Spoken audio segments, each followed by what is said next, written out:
হঠাৎ কালবৈশাখী ঝড়ে ও শিলাবৃষ্টিতে ভুট্টা সহ বিভিন্ন ফসলের ব্যাপক ক্ষয়ক্ষতি হয়েছে। পরিপক্ব হওয়ার আগে ঝড়ের কবলে পড়ে ভুট্টা গাছ মাটিতে লুটিয়ে ও ভেঙে যাওয়ায় দিশেহারা হয়ে পড়েছেন কৃষকেরা। ঋণ নিয়ে চাষাবাদ করা অনেক কৃষক এখন ঋণের টাকা পরিশোধ নিয়ে চরম দুশ্চিন্তায়। এমন অবস্থা লালমনিরহাটের কৃষকদের। ব্যাংক থেকে লোন করছি, গরু বিক্রি করছি, আরও নানা ধরনের টাকা পয়সা নিয়ে আমরা ফসল ফলাইছিলাম আর কি। তা কালবৈশাখী ঝড়ে এমন ক্ষয়ক্ষতি হয়েছে, এটা কোনো ভাজি খাওয়ার মতো নয় বা কেউ কোনো কোম্পানি কিনবে না। স্যান্ডেলিনা সো, রূপচর্চায় আভিজাত্য। যদি দাঁড়ানো থাকতো তাহলে ফিট কোম্পানি কিনতো, আর ফিট কোম্পানিও আসতেছে না। আমরা এত ক্ষতিগ্রস্ত, শুধু আমার একা না, আমার আশেপাশে আরও বেশ কিছু লোক ক্ষতিগ্রস্ত হয়ে গেছে। জানা গেছে ২৭ মার্চ শুক্রবার মধ্যরাতে জেলার ৫ উপজেলার উপর দিয়ে বয়ে যায় কালবৈশাখী ঝড় ও শিলাবৃষ্টি। এতে ঘর বাড়ির পাশাপাশি ফসলের ব্যাপক ক্ষতি হয়। জেলার প্রধান অর্থকারী ফসল ভুট্টা ঝরে মাটিতে নুয়ে পড়ে ভেঙে গেছে।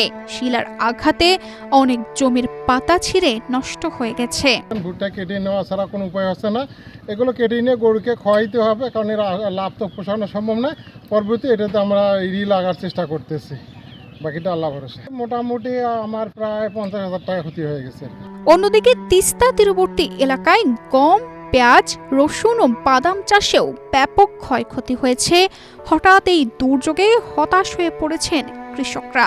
সব বাতাসে শুয়ে পড়ে গেছে, তাতে আমার বিরাট ক্ষতি হয়ে গেছে। তাতে আমার বীজ যে সার আনছি তাদের পয়সা টাকা দেওয়ারও ক্ষমতা নেই, এই অবস্থা হয়ে গেছে। লালমনিরহাট কৃষি সম্প্রসারণ অধিদপ্তরের উপপরিচালক জানান, কালবৈশাখী ঝড়ে ৩৩ হেক্টর জমির ভুট্টা হেলে পড়েছে, যার মধ্যে ৩ হেক্টর জমি বেশি ক্ষতি হয়েছে।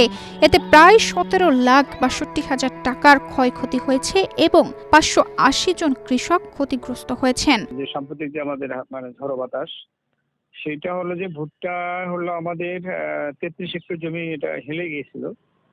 ৩৩ হেক্টর জমি, এটার মধ্যে হলো সম্পূর্ণ ক্ষতি হয়েছে ৩ হেক্টর এবং কিছু শাকসবজি ছিল। এটা টোটাল আমাদের যে ক্ষতির পরিমাণটা আমরা নিশ্চিত করেছি সেটা হলো ১৭.৬২ লক্ষ টাকার আর কি ফসলের ক্ষতি।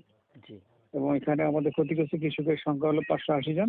আমরা কিছু তালিকা করে নিয়েছি, আমরা যারা ক্ষতিগ্রস্ত হয়েছে, যদি সরকার কোনো ধরনের সহায়তা দিলে তাই এই লোকগুলো এই সহায়তা পাবে। তানজিদা রহমান, ইনায়া, বাংলাদেশ প্রতিদিন।